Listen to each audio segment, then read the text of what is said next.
Hey, what's up, everybody? Welcome to Hashtag Event Icons. It is December 9th, episode 2, and I have some absolutely awesome guests in the house today, and really excited for this week's episode, where we're finally jumping in and bringing on some of the icons of the events industry. For those who have never tuned in before, this is Hashtag Event Icons. We are doing this weekly. Yes, every single week. I am not regretting it yet. Doing every single week, we're going to be bringing on the biggest people and the best names in events to talk everything from lighting to sponsorships to running a huge festival. I have some really awesome guests that are already confirmed that I'm going to tease you guys about that for the upcoming shows. I'm really excited for it. What makes this a little bit different than a normal event podcast or any kind of podcast is that we are doing it right here on Blab. And Blab is this awesome platform for those who are watching the recording right now, where basically we have the ability to bring in other people who can ask questions, not only through the chat on the side, but also people who can actually bring on and ask questions on their webcams themselves. So this show is all about letting you, the audience, ask questions of the Hashtag Event Icons. So, if you aren't tuned in live right now, you got to tune in 5 p.m. Eastern on Wednesdays for Hashtag Event Icons. So throughout the show, if you do have any questions, on the right-hand side, type /Q and then your question, and it will go right into our question queue, and we will answer them all throughout the show. Or if you are really feeling excited, feel free to jump into the video chat if there's an open seat, and we'd love to answer your questions as well. And if you guys can take a second and just on the left-hand side, click Tell a Little Bird and tell your friends on Facebook. Share this with your friends. Let's help get the word out. We'd love to have everybody tuned into this right now, asking a ton of questions. So just take a second, click Tell a Little Bird, tell your friends, and we'd love to see you on there. So without further ado, we got to get these guests on because they are just so awesome. We'll start with the man himself, Mr. Brant Kruger, in the house. I'm getting him in. Brant is the man of many hats, I must say. He is an expert not only in AV, which is what we're going to be primarily talking about today, but also event tech, and teaches a class actually for the Event Leadership Institute on AV, a really awesome class teaching everything that you need to know. So if you're looking to learn about AV, that's definitely a great place to be. Today, he consults with tons of clients on everything from AV to event tech, and most recently is the host of Gather Geeks, the most awesome, my favorite podcast on the air for the events industry. Also, Mike McGowan's show is really good too. So, Brant, thank you for being here as well. Thanks for having me. All right. So if we could have Andrew call in next. Andrew Latimer is my production manager, actually, for Endless.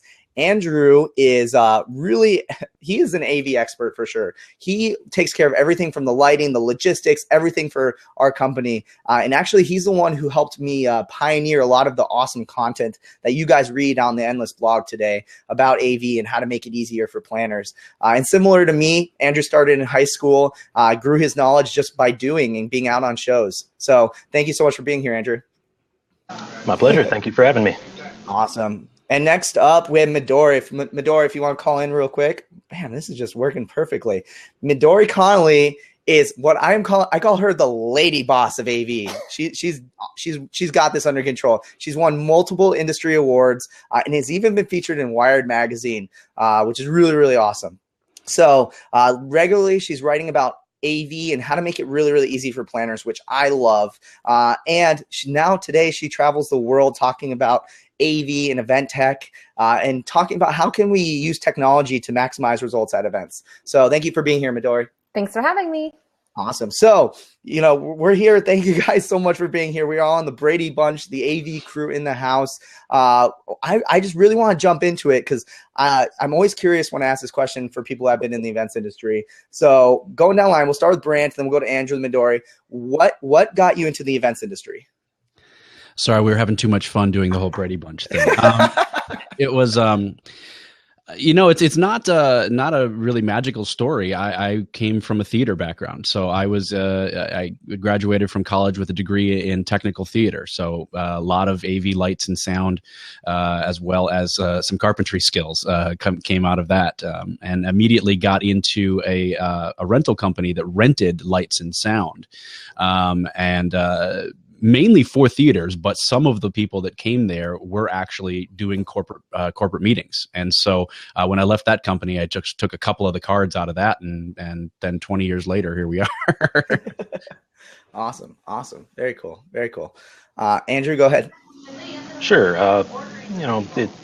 Similar route as a lot of other people in this industry. Sort of started in high school, but a little differently than most high school students get into theater, and they'll have the lighting director there teach them a little bit about that, a little bit about audio. Mine actually was, we were adding on an addition to the school, and I saw these guys putting in speakers, amps, etc., and kind of decided, hey, this looks sort of interesting. Let's see if I can make anything out of this. So showed up, talked to them, and spent a few years kind of freelancing with them off and on.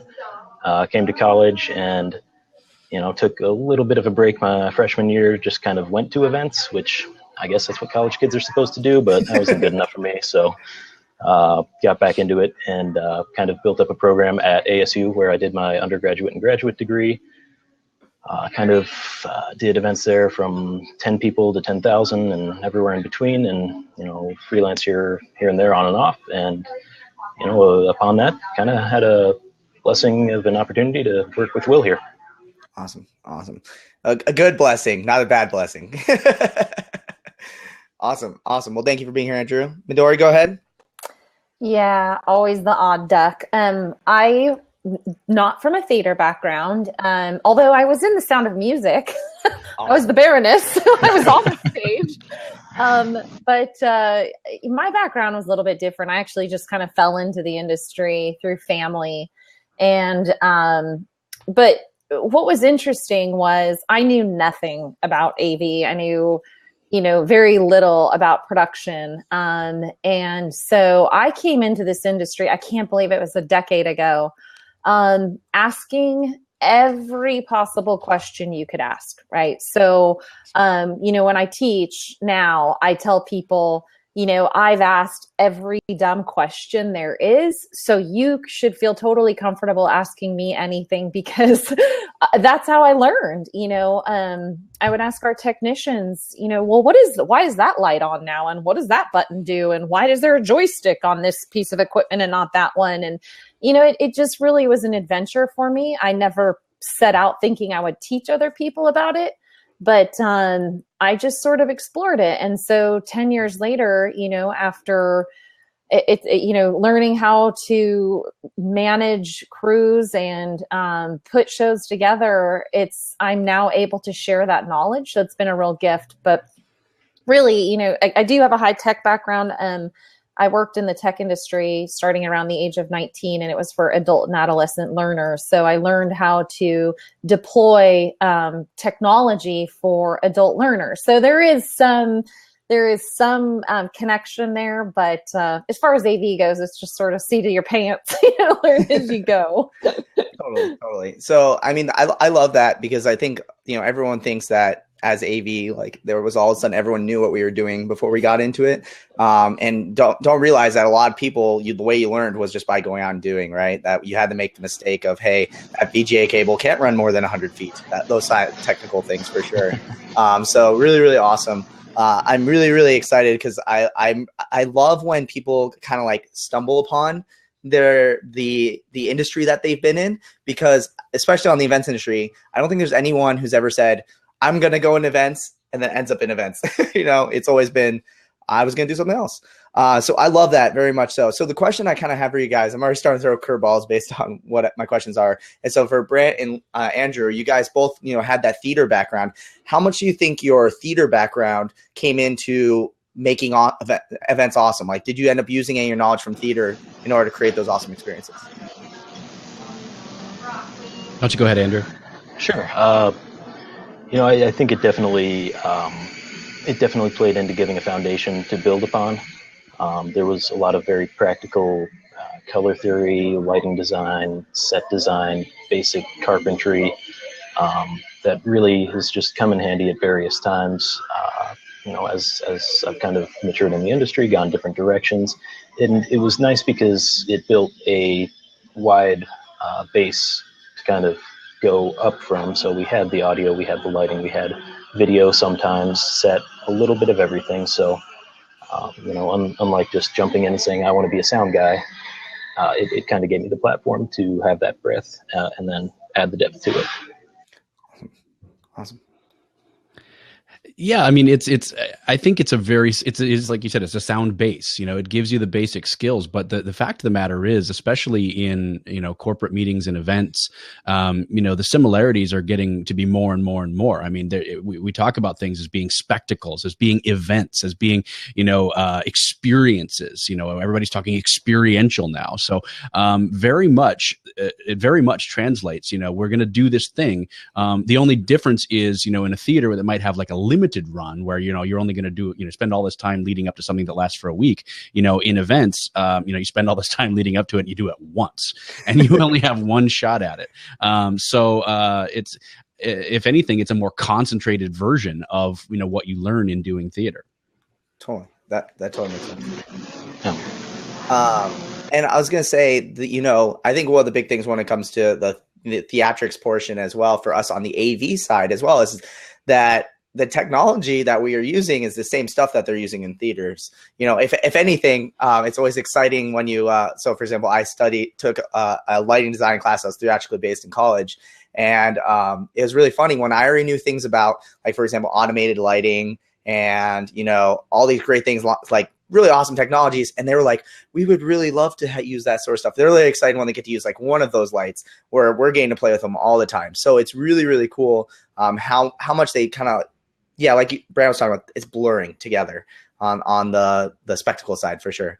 So I'm curious to know, we talk about how it's becoming more and more like a theatrical show and everything like that.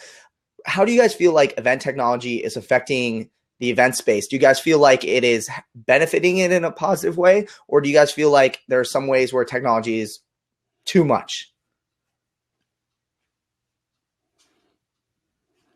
Feel free to jump in. Any one of you guys. Yeah. Oh, that's a big question. I can say that I don't think it's a matter of it being too much, but using things properly, so it's the temptation sometimes is to go with whatever's cool and flashy and hot and new, rather than, working your way into technology that's going to accomplish what you want to accomplish. So, I say it in my sessions and classes all the time that I would rather see people using old technology used well than new technology just for the sake of it being new. So what I try and do with my clients and just people in general is to start with the goals of the event and what do you want to get out of this, like you do when you're talking about the event in general, but then we need to apply that to audiovisual as well and be talking about AV much earlier in the process, and then let's back our way into the technology that's going to accomplish what we want to accomplish. I think sometimes when people feel overwhelmed, it's because they're trying to do too much just for the sake of doing it. Interesting. Very interesting. I think, looking at the technology that, rental houses traditionally have made money off of, basic projectors, basic microphones, kind of a breakout room setup, which is where most of your traditional rental house, companies, where they would have the highest profitability, right? And so now we have so many different types of kind of interactive technologies and cool, holographic technologies, and just people are starting to experience these in their offices and their everyday life. But, I think our industry has so long focused on where the highest profit margin is, and we're just going to push that equipment, keep the price points the same. We want to do those things so we can put pretty pictures on our website, but that's not necessarily where the focus has been. So I think in our industry, like what I feel is a shift where some companies are starting to see like, what we should do is we should advise our companies or our clients or sell them ourselves. We should find ways to help them buy this cheap equipment that they can use over and over, become a consultant and advisor on some of the more, I guess, mundane technologies, which they can buy on Amazon or B&H Photo and Video. And then let's get creative and help them just become better event or experience creators, right? So I think that the more progressive AV companies out there, like Brant said, they're not just using the technology to use the technology. They're really diving in and creating these relationships and having effective conversations, and not just focusing on where's the highest profit margin, but hey, you guys have been talking about trying this stuff. Let's save some money this year and then blow it up on, the really great stuff that is going to create that ultimate experience you've been looking for and drive the results you've been looking for. And that can be one of the goals. I mean, when we're talking about finding the goals of the event, sometimes being a spectacle is one of the goals. And for me, that's actually when it is appropriate, to start experimenting with some new technologies and some new creativity. But if it's just because our meeting is getting stale and we want to do whatever's flashy, that's not necessarily the best reason to do it.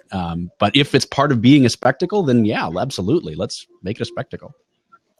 And I think one of the advantages of technology that I'm seeing gets back to that breakout room setup.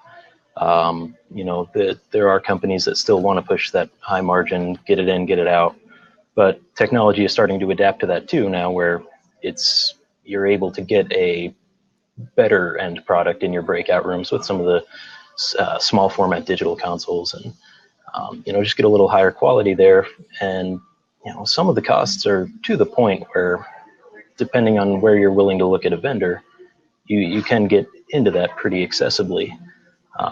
And I think that comes back to the difference that Midori was mentioning of, are we looking at high profit or are we looking at high rate of return? Because if we put something out that's high profit for us and it sinks their budget, then they probably won't come to us next year. They might not even be able to have the event next year.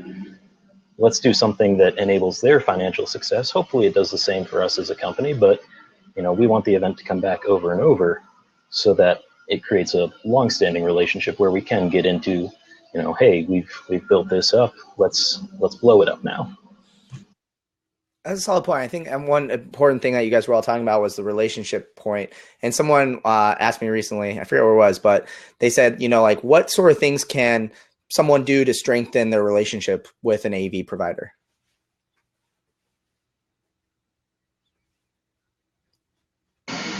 I would say getting involved early is a key component. The more time we have to build that relationship, the more details we can focus on, the more we can help your event, your company, whether you're a planner who's planning the event for someone else or you're working within the company, we can better understand your goals, how we can help you achieve them, versus just saying, hey, we need 16 microphones in these rooms, we need this mixer, and we need it next week. There's very little time. It's a very transactional relationship instead of having the depth to it. Did I stump you guys? Yeah, no, I was going to say, it's really funny. Like when I used to work with my dad, and he would always say, the best way to look at it, like you're as a client, as a buyer, you kind of want to look at your provider as like a healthcare provider, right? Like as a doctor, like you go to the doctor and you have to give them all of your symptoms, right? Like in order to get the best prescription and the best solution, you want to go in there and start at the top and say, here's what our company's about, or here's what our association is about. Here's some of the challenges we've had over the years. And then you get the best prescription, right? Don't, and I would say too, that this is, the longevity factor of these relationships. If you have someone who is, you trust them, right? You trust them like you trust your doctor, and you're not afraid to disclose your budget, and you're going in there with all the information that you can. I think you'll just end up with, pretty effective results. It looks like we are down to audio on. Do you, Brant? Are you seeing everyone still? Yeah. Okay, it must be my internet connectivity. Awesome. We all love bandwidth. We're using Sorry, I all the dropped video bandwidth. on a couple of people. So yeah, exactly. Sorry about that.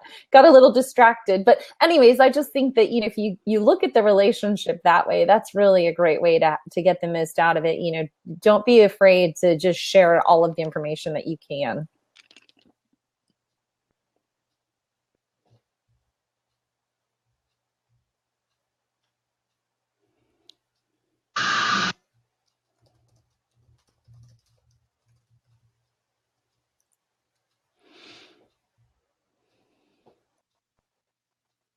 I just realized I was totally muted during that whole entire part. Yeah. Awesome. I love it. Sorry, my cat is going crazy over here, so I just muted it for a second.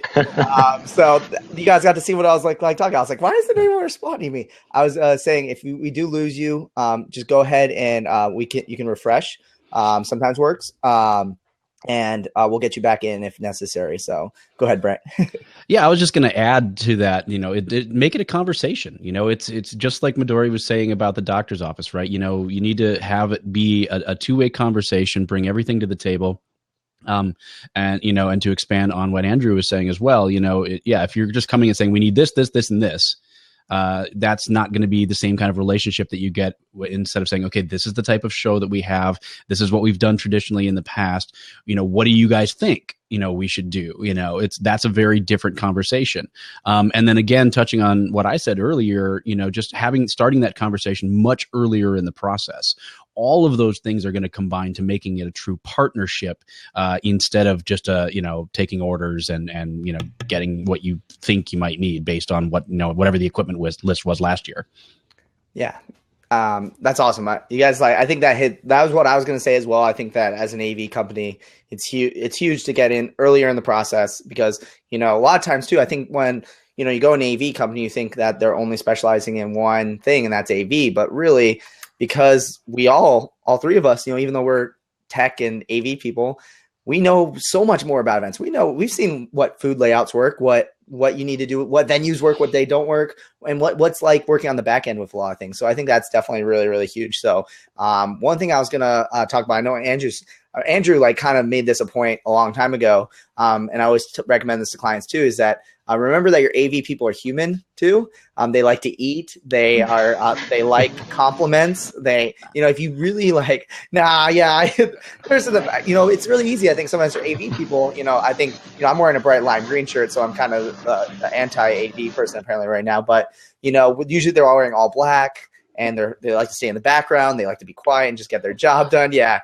And so I think for us to be able to, as planners, be able to say, hey, audio tech, what's your name, by the way? That can go so far because all of a sudden that lighting tech or the audio tech knows, hey, he's got my back. He's going to take care of me. I have small tips as well. People saying, hey, sometimes you just feed your vendors. They will do anything for you. So that's one that I've always heard as well that has really worked really well for a lot of planners. So we talked a little bit about like new technology and where it's kind of going. I'm curious to know because we got some of the top minds in event technology sitting here right now. What is one piece of new technology in AV or event technology that you've seen that you think is going to either change the industry or is changing the industry? I personally, and anybody that knows me has heard me say this 1,000 times, but I think projection is one of the most underused things that we can do in AV. That we can be doing so much more with display and projection technology. Just thinking creatively. Sometimes we get wrapped up in the whole projection mapping. It needs to be a casino or the Hoover Dam or something along those lines. We can do so much more on the small scale. And that's only going to get cooler as time goes on because the display technology is getting better and better. They're making LED panels smaller and smaller, and they're making flexible phones. And, I think, within the next 10 years, we could easily start to see these snap together Lego bits that you can just paste on anything, and then just anything can be a display, so you can imagine set pieces that instead of being projection mapped, it's just going to be these snap-on, stick-on display chunks. And then suddenly, you don't have to worry about sight lines or projection lines or anything like that. So, the projection will get us there until that technology exists. But I really do think we can be doing so much more with projection and display technology.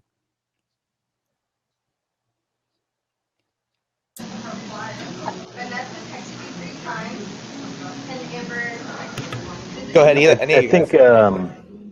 I think I'll pretty much agree with that. Everyone talks about projection mapping. They talk about widescreen, 3 wide, 4 wide, projecting on a whole wall. Lighting and video are starting to merge. You can control video cues off of a lighting board now, some degree vice versa. What I think is really powerful out of that hasn't been fully explored yet is the ability to create these experiences beyond what we've already looked at. I know it's kind of one of the hot topics right now is we want the event to be experiential. We want it to tell a story, and those are great. I think we can take it to another level where your entire 100 by 200 ballroom suddenly transforms from a rectangle with walls 18 feet high to a completely different environment through the use of hologram, video projection mapping, set design, integrating all of that into one package. And as the control systems get built out for that, as techs, the classic techs become a little more creative, I think that's what's really going to be exciting for this industry. I totally agree with both of you guys. I think, Brant, I think you really nailed it when you said, kind of thinking about it on a small scale, right? So even though these will be large scale productions, to make it feel like a small scale, I do think that any type of technology that makes the event feel personalized or like the attendee has control over what's happening, I'm really excited. I think that, it's kind of kooky and goofy, but like the throw microphones, those are fun. People go crazy about those. Yeah, Catchbox. They love those, but it's fun, right? It's fun, and it gives people a chance to have a voice. There was like when IML came out with the audience microphone systems, people went crazy about them. And I think there's currently an app, there's Crowd Mics out there that are, they're doing the phone app. There's another product coming online next year that we'll see that is a professional. So it'll be geared towards like the staging market. So like stagers will be able to actually have a professional grade black box piece of equipment that they can then put into events where it will turn the phone into a microphone. So it'll be, that to me gets pretty exciting, because I think that like we still, like you said, Brant, we still want the spectacle, and the theatrical experience. And yet, which is what a lot of theaters are doing, how do we break down the barrier between the stage and the person sitting in the audience? And I think audio is one way to do that. Just even these interactive apps that people can vote. I mean, it's amazing to me how that is still really, really powerful. Any time that the audience member can feel like they have an impact and that the event has sort of shrank and become more personal, I think that's a pretty strong wave of the future. And one of the things that I think is just really cool right now is live stream. It is somewhat native to their platform, the ability to integrate people's phone camera via the app into your live production. So your production switcher can be back there, and someone in the front row can have their Android app, iPhone app up, and suddenly their camera's up on the screen. And it's kind of like Instagram to screen, and Twitter falls on the screen to the next level. I love that too. That's one of my favorite things too. Yeah, that's very cool. Awesome. Any other cool technologies that you guys want to mention or share with the audience at all? I've seen, so I was at IBTM World in Barcelona, and they had kind of an innovation zone there. And it was a nice kind of grouping of some of the new technologies that are out there. There's one, and I might be getting the name wrong, but I think it's Interactio. If not, I might be mixing my products up. But basically, it was taking kind of the same technology as the crowd mics, and only using it for simultaneous translation.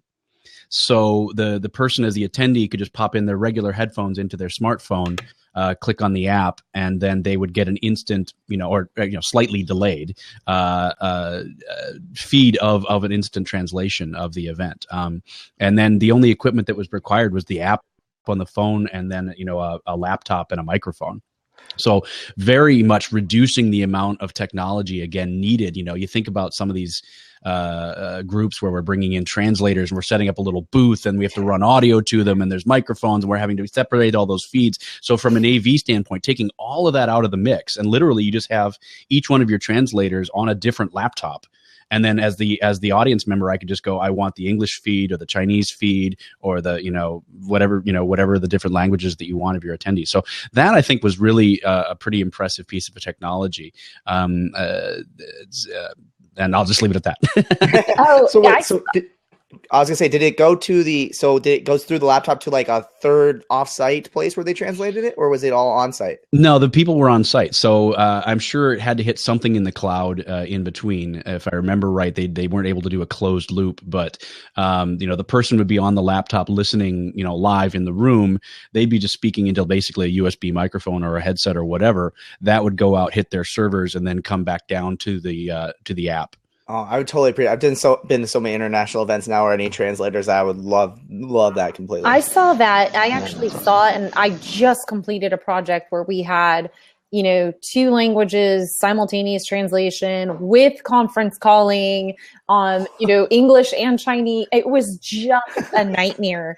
And I saw that app while it was on site, like, oh, but there's another, I saw a streaming tool, an audio streaming tool where this is a really cool idea. I think it was TEDx Monterey where they used, it's called Mixlr, Mixlr, and it's just an audio stream.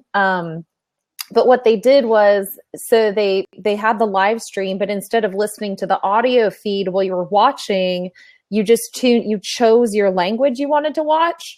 And then they had students from the local universities doing the translation. So it's a pretty cool project, so if you're watching off site, you can choose your language without having to have simultaneous translation, multiple feeds. And I thought, now that's clever, right? Like, I love these kinds of innovative ideas from people who are like not producers, just like, hey, let's try this. Like,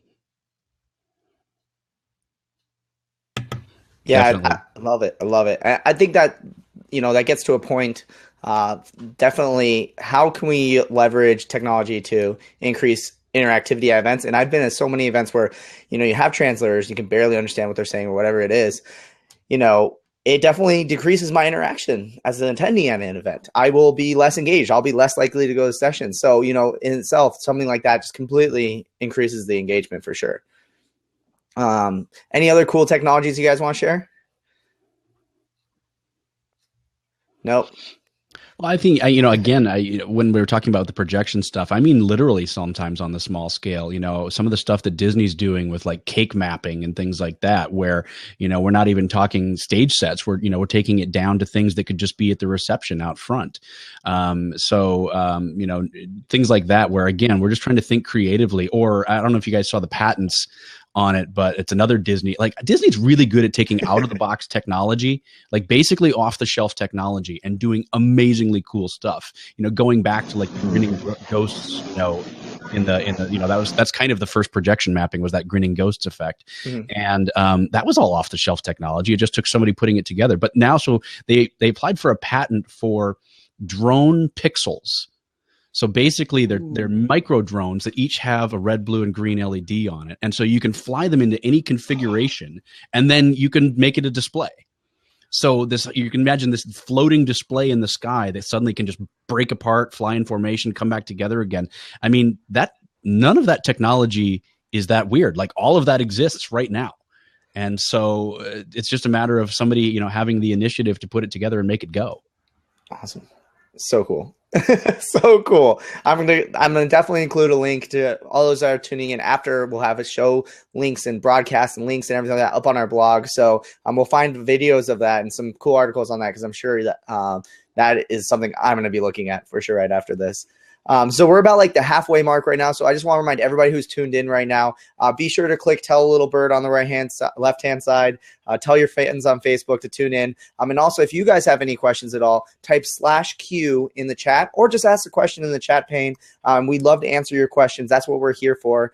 So feel free to hop right on in and ask those questions for sure.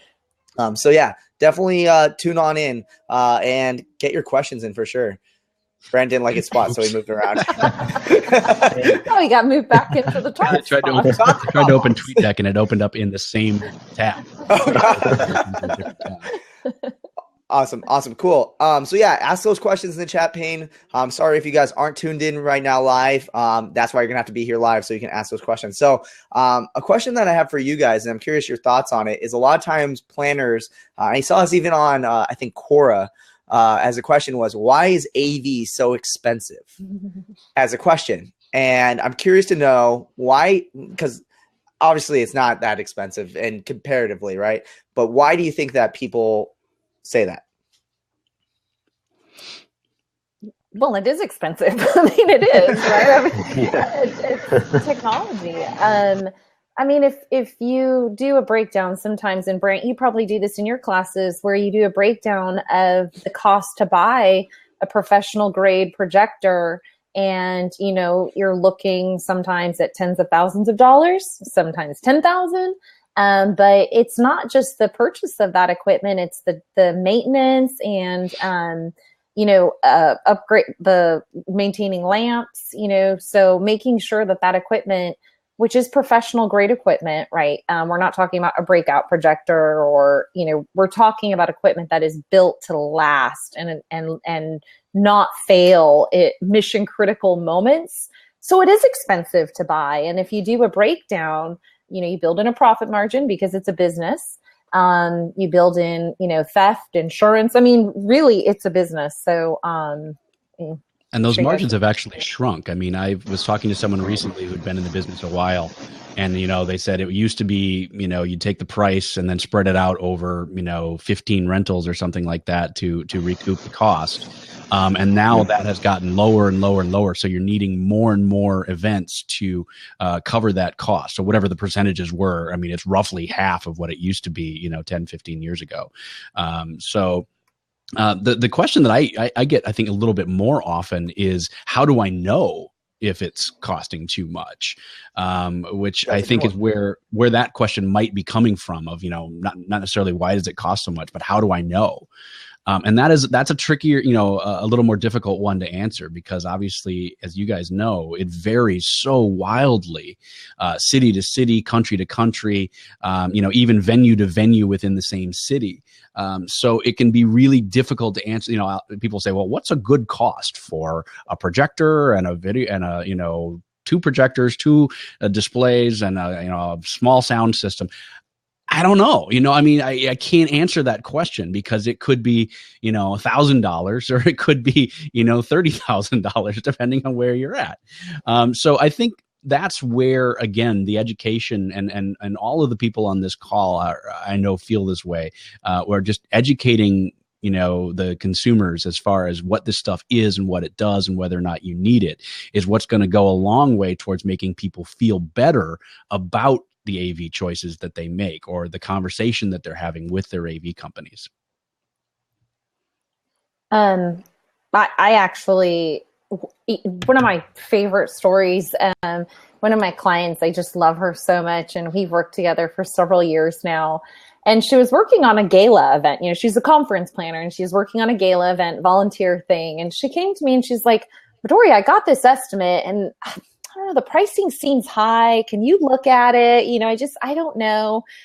And I was like, what? come on, Nancy, you've been doing this like 20 years.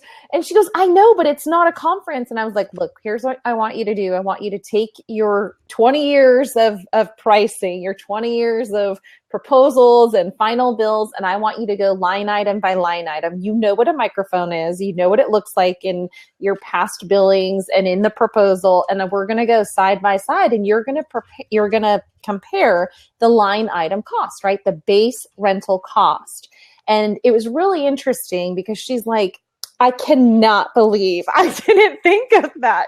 She's like, I've done this event in many, I've done my conferences in all of these different cities. I have a basis to compare. I can't believe I didn't think of this. So, she went back line by line and just compared sort of an average of what, a wireless microphone would have cost her over the years and compared it to this estimate. And she just went through, looked at the mixers, did some, changes based on number of audio channels and but really she broke it down to a line item cost. So now in my presentations, what I've been doing is just saying, here's a range of what each item should cost. And then, then you get into labor costs and those get wild and crazy. And then, number of days you're going to be charged and discounts and all of that good stuff. But at least you have a base to start from. Totally. And I think it's always important that people understand that an apples to apples comparison is usually the most fair way for us in a business role to be able to give you that comparison, to say, hey, yes, this is a fair price. Or, a lot of times if we get something and someone's giving a 60-80% discount right out of the gate because they want the business, we can look at it and say, that's actually a really good deal. It makes more sense for them to do it than us, or we can do the same in return. So, the apples to apples is always something that I encourage anyone planning an event for any of your bids, AV, food, anything. If you have the option, if you have the flexibility to use different vendors, take that extra time, get the second opinion. Just going back to that doctor analogy, it's like going to the doctor's office. You don't just kind of take everything on faith that, hey, this guy has my best interest. Hopefully they do. Maybe they do. Never know. Maybe they don't. So I've got some. Take a little extra time. I've got some show and tell just on this topic before we move on to something else about the cost of AV. So there was a theater in town here that went under, and they closed, and they were getting rid of a bunch of their stuff. And so they actually were throwing out a really expensive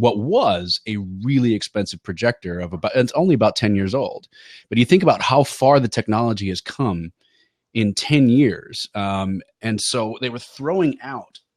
This was excited. Probably a $10,000 long throw lens, and I just could not bear to see it get thrown away. And the optics on this are incredible, and it weighs a ton. It was probably, like I say, a $10,000 lens at the time. So what are you doing with that lens now? Absolutely nothing. I keep it on my shelf. I mean, sitting on it apparently. Literally.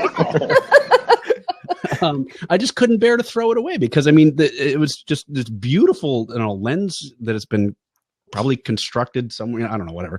I just couldn't bear to throw it away. That's awesome. If you guys feel free to show us some AV gear if you guys got it, Andrew. In that coffee shop that you're in. Yeah. If I had it with me, I would. But no, one of the things I thought was interesting is, I was talking with someone the other day who's got it's a Midas Heritage 3000 audio console that 10 years ago, that was a $40,000-$50,000 console. Now you chop off 1 0 from that, and it's a whole different ballgame. This massive investment, again, this is why it's so expensive. That did cost $40 to $50,000. You add in the case, the power supplies, the snake that goes with it. Now you can replace it with a mixing board that's slightly larger than your computer and runs on a Cat5 Ethernet cable to the snake. But you still have to recoup that investment at some point, and it's a lot harder to do when your $50,000 board now sells for $5,000 to $10,000. True. You guys brought up a really good topic. I think that when we went towards quote everything being really expensive, do you guys have any tips as far as how to read AV quotes? Any of those tips when it comes to reading AV quotes? So, for example, everyone talks about what's the difference between line item pricing versus total pricing. Are there anything that you guys look out for when you're reading an AV quote that are big, sticking out points for you? Well, I personally hate lump sum estimates. I hate when a client comes to me and they've got a couple estimates for me to compare, and it's like video, $45,000. Like, well, that's convenient. Let's break that down. What are we getting for $45,000?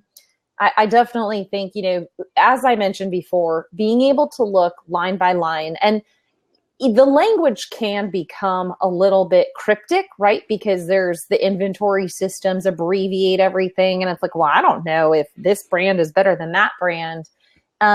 So I would say, make sure there is a line item estimate, right? So you can compare apples to apples and at least say, okay, well, this is a wireless microphone and this is a wireless microphone. This one's $85 a day. This one's $15 a day. Can somebody explain to me why is your pricing so much better? Why is your pricing so much more? And so being able to kind of look line by line is a really great place to start. And then also asking your project manager or sales representative to actually spell out what's on that estimate. Don't be afraid to push back. Like, go for it. It's a lot of money. Don't be afraid to push back and say, I would like a detailed explanation of what this system is comprised of.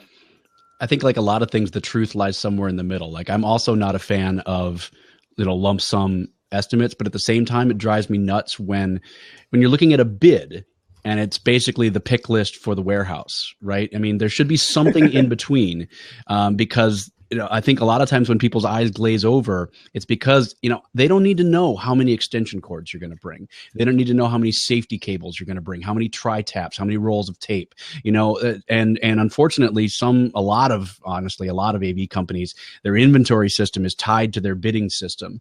And so you'll see, these things on there, and that's why you get these 15-page AV bids. So somewhere in the middle, I think, is where we should be, because I agree, lump sum is too little information, but then unfortunately sometimes there's too much information on there as well.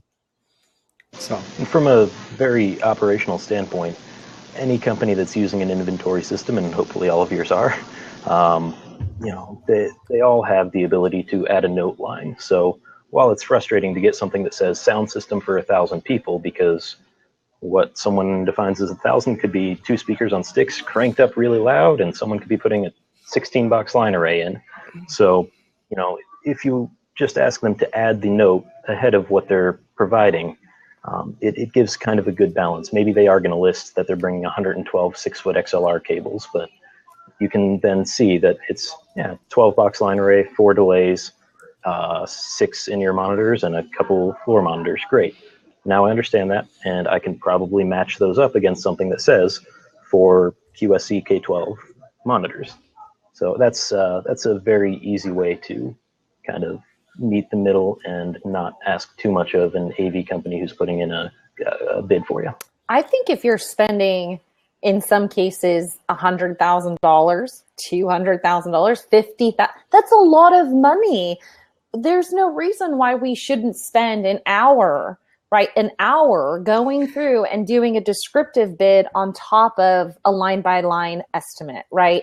There is no reason. I mean, when I did staging, when I owned an AV company, that's what I did. I went through our bid and pulled out, and just like Brant said, did something that was a combination of descriptive language as well as attaching that take sheet, basically, right? So put both in there. The more information we can provide to our buyer, the more empowered they will be. And I think that builds the healthiest relationship. And I think CAD designs are another accessible way to get a visual understanding of what you're looking at. Some companies will include them as part of the cost, depending on the scope of what you're doing. Some might charge a design fee. It really depends who you're working with, and that's something you can ask up front is, can we get a CAD design? Maybe they're going to say it's going to be X dollars per hour for our designer to do this. Maybe they'll quickly throw something out that just says, this is a general representation in a mock-up roughly of the venue. We're not going to put everything in, but here's what you can expect right out of the door. And it's, usually software is pretty good now. I can drag in a specific light. I can drag in a specific length of truss as a designer and get that going pretty fast. So highly encourage that. You had tigers with lasers coming out of their eyes. That was on One Cat Design, yes. Cool. Very cool. I love what you guys are all saying, as far as, how do we make this really easy? I think one thing that, so for example, what we do to Midori's comment about description portion is that we just walk our clients through every single line so they understood what the pieces of gear are. And one of those things that I think is that me and Andrew have the same philosophy on, I'm sure if you guys do, is that if it sounds confusing and they're trying to, like, they can't explain it in plain English terms, they're probably trying to confuse you on purpose.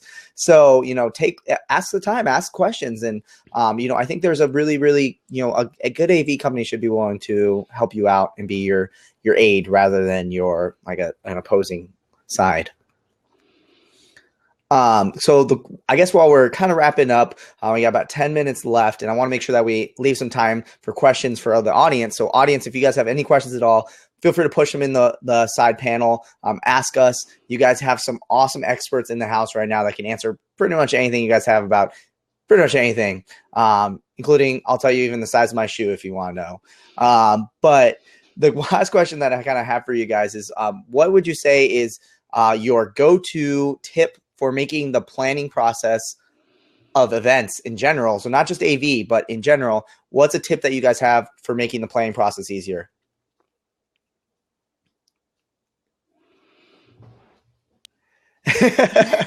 I stumped him. Yes.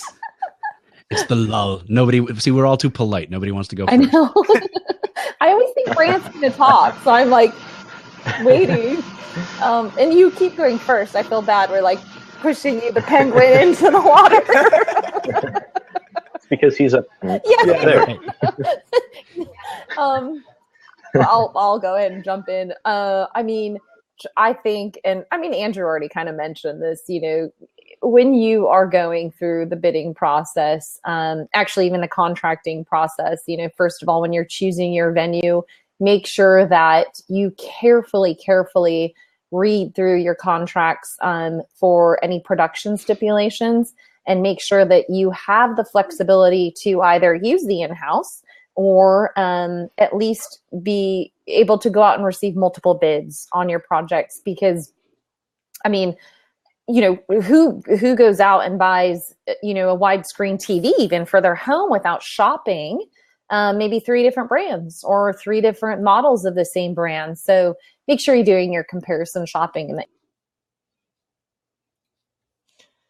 And on that point, I'm going to share in the chat hand side, and then for the show notes for everybody as well, we created an awesome guide called How to Remove In-House AV Restrictions, and it includes that exact language that you put in your contract, so you have the option. So, and I'll tack on to that. Just on the same lines. I firmly believe in always getting a second quote. Yes, let's have a good relationship. Let's have good partnerships, with our AV companies, but always get that second quote. And then same with the in-house. I really do believe that there's a time and a place for using the in-house. I think sometimes they get a bad rap. There's always going to be a time and a place for that. But one thing that people don't often realize is you can ask for references for the in-house too. Hey, if I'm thinking about coming to your venue, I would like to speak to the last, someone who's been at your venue in the last 3 to 4 months and used the in-house, and, get references from them as to how the experience went. You can ask that just like you can of any AV company. I would like references, and I would like to speak to someone who's used you recently. So just something to bear in mind on that as well. And then again, as long as we're doing, not to sound like a broken record, but I think we all kind of feel the same way, just starting that conversation earlier, that when you're able to deal with the things that Midori's bringing up, by starting that conversation as early as before you've signed the contract for the venue. You're already starting to think about AV before you've signed the venue contract. Whereas unfortunately, a lot of times, especially on these groups that are having to book a year out, 2 years out, they're not bringing, when I worked at a production company, we would beg our clients, let us look at your venue contracts before you sign. We won't charge you a dime. We understand that you might not wind up going with us in the end, but just let us look at those contracts before you sign it. And we can help with all of those things that tend to get buried in it. Awesome. Midori, what was the link you just shared in there? That is a folder that I've created. It's a Dropbox folder, and it has like a gazillion different resources. Like I created a new tech worksheet for speakers. So, because the old AV form that they would send, that planners would send out was like, do you need a projector? Do you need a sound? So I created something that like really integrates all of the different video ports we have to deal with, all of the different types of presentation machines that people are using, if there are any interactive technologies, apps being used, how to accommodate handouts. So it's like a total tech worksheet for speakers. So that's in there, and then a bunch of other crap. It's useful stuff. I'm sorry. Okay, it's getting later. It's useful crap. It's very important crap. Awesome, Andrew. And then last but not least, do you have any go-to tips for making the event planning process easier? Yeah, I think it's in line with what's already been said, but you should feel that whether it's a team that travels with you to any event you plan throughout the year, or if it's just one event that you're doing on a one-time basis, you should feel like they are something of a family to you. You should be able to trust that they have your best interest in mind. So when you're selecting your vendors, I think that's often an overlooked thing. Is great, they're the lowest bid, but how do I work with them? Because when you're on site, you want to be able to work effectively with your project manager, with the techs that they're going to have. And that applies to the caterers, the scenic, the decor, the AV, everyone. You kind of want to get that network going. And a lot of us know each other. We can make those referrals. We can say, hey, these people will do a great job for your event. These people, really knock the food out of the park every single time. A lot of us have been in the roles of planning events at one point or another. So as Brant said, we're happy to review venue contracts ahead of time. We like knowing what we're potentially getting into as a business, as something that we're going to be devoting a lot of time to. Awesome. I love it. I love all the tips that you guys shared. I'm really excited. So Midori beat me to the punch. So my last, while we're wrapping up the show, is that I always want to ask the guests, do you have any resources that you would like to share? Go to websites, things they should Google, awesome articles that we can include in show notes that you would like to share with the audience. So I'll start. I include the in-house how to remove in-house AV restrictions guide. I'll share that in there, as well as for those who are maybe a little bit more novice to AV, we have a really awesome checklist called the AV planning checklist that I will include as well in the chat, as well as in the show notes as well. Totally recommend those. That in-house AV restrictions guide has been golden. It saves clients thousands of dollars. So that's like, have that in your back pocket. And Midori, do you have any other resources on top of all the awesome ones you've already shared in the chat on the side? I'm like a content creation nut. No, I also just put a link into knowing your laptop display connectors, because a lot of people, that's crazy, like this whole digital rights management and blah, blah, blah, blah, blah. So that might be useful. But I cannot wait to share your in-house AV restriction tool with like the world. This is going in like first page of all my presentations. Well, big shout out to Andrew who helped me write it. So, nice. Thank you, Andrew. Awesome. Love it. Yeah, there's an old saying that if it's before the contract is signed, it's negotiation, but if it's after the contract is signed, it's begging.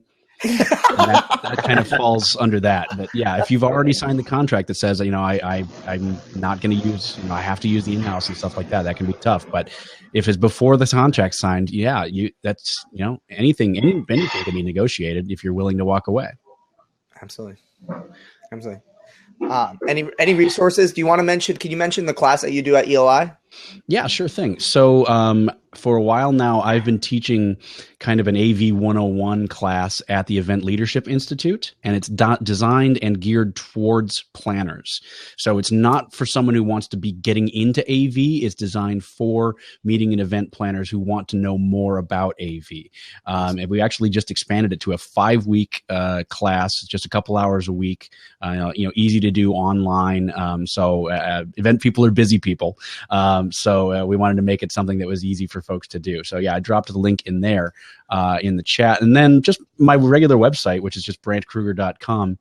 Kind of a fun resource there that I've been working on for a few years is actually my glossary of live event terminology. Nice. I love that. Which is probably due for looking at. I haven't looked at it in a while. I should probably make sure that's still up to date. But I always say in there, if something's wrong, just somebody let me know. But nobody's gotten a hold of me. But I've been told by a few people that was a resource that people really enjoyed looking through just to get some of the basic terminology down.